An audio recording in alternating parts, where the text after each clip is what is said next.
Thanks for coming. That sorted out. Now then, I'm here because I'm anti-fracking. That's the first reason I'm here. And I think these camps are wonderful. BBC. I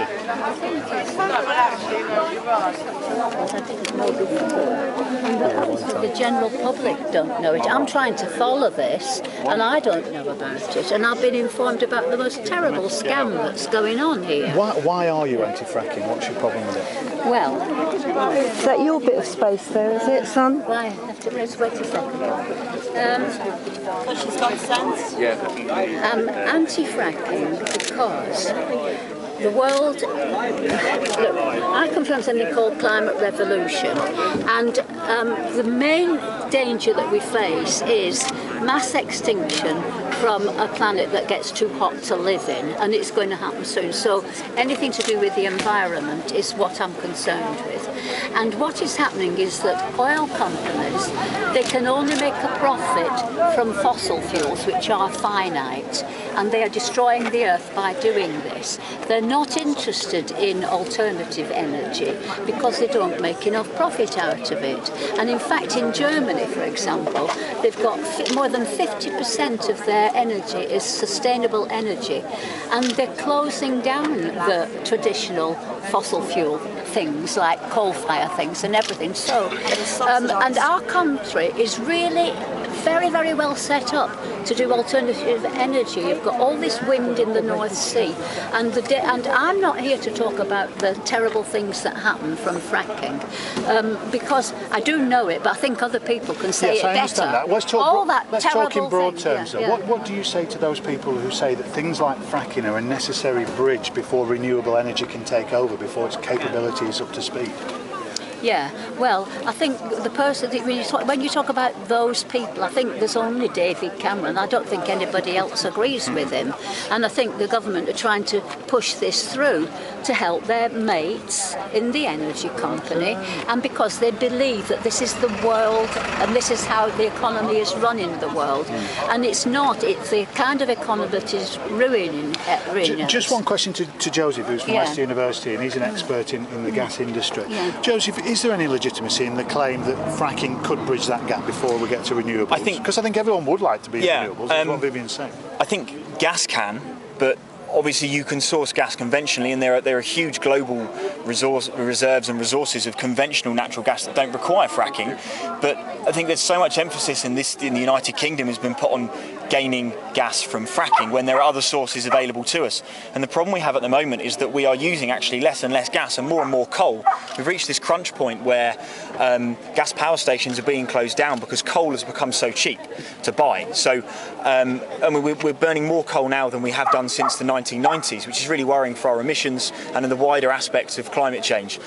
But the problem is, of course, is that with government policy, it's not really clear on the future of renewables, and it's a very bad investment climate. A lot of companies from overseas who would have invested here in renewables, set up fabrication yards for wind farms, etc., don't want to because it's not clear as if where the government is going to go for its climate goals, the EU ones, and whether they're actually going to decarbonise. Right. And that's bad for the future of renewables. What is going on is that they're interested in any fossil fuels, and they're interested in increasing them because that gives more money to shareholders, and it's the way that the world economy is run. But they may argue that this is reality and renewables are wishful. Well, if it's reality, it's because it's by default. It's because they are not tackling the proper thing, which they should have been tackling, like Germany ages ago. You're from Lancashire. Have you got No. I mean, that's the reason, but that doesn't give it an excuse that somehow they can do this. Greenpeace has got a plan and a programme where we could get everything from renewables. We can get more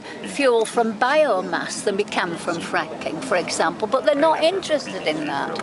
And the point is, we've had no debate about it, and it's totally surreptitious what they're doing. And it's not only here. There is 60% of England now where the local councils have been treated to, they've agreed to do these licences, and they've not got the permission from the people that live there. The people here, they had 3 days to said, you agree to it? They said, no, 85% of them, and they went ahead. I mean, and this is what's happening. It's a complete trick. And what is this race? It's not. There isn't a race. The race is for the energy companies to tap as much as possible, whether it's coal or fracking or oil or whatever. And can you imagine 60% of this country with all this hydrochloric acid in the ground and whatever is supposed to be wrong? I'm not the person who speaks about that. We all know about that. But yeah. But that's the real... People don't know about it. I'm just discovering what's going on. Well, that's half the point we're trying to address today, because I'm coming at it from a completely neutral basis, because I'm like you, I'm just looking at it from the outside. And I'm just wondering if a lot of people looking at this are taking anecdotal evidence for scientific evidence. There is no scientific evidence. They're going ahead without scientific evidence, except for, you might call it anecdotal. Yes, fire when you light the tap water. You know, this is anecdotal. It's actually evidence, but there's no scheme. There's no. They haven't even tried to deal with the problems of clean-up or pollution or health but or just that exact no issue, water. That exact issue. Water's more precious than the gas, and they're ready to, what have they pollute all the water?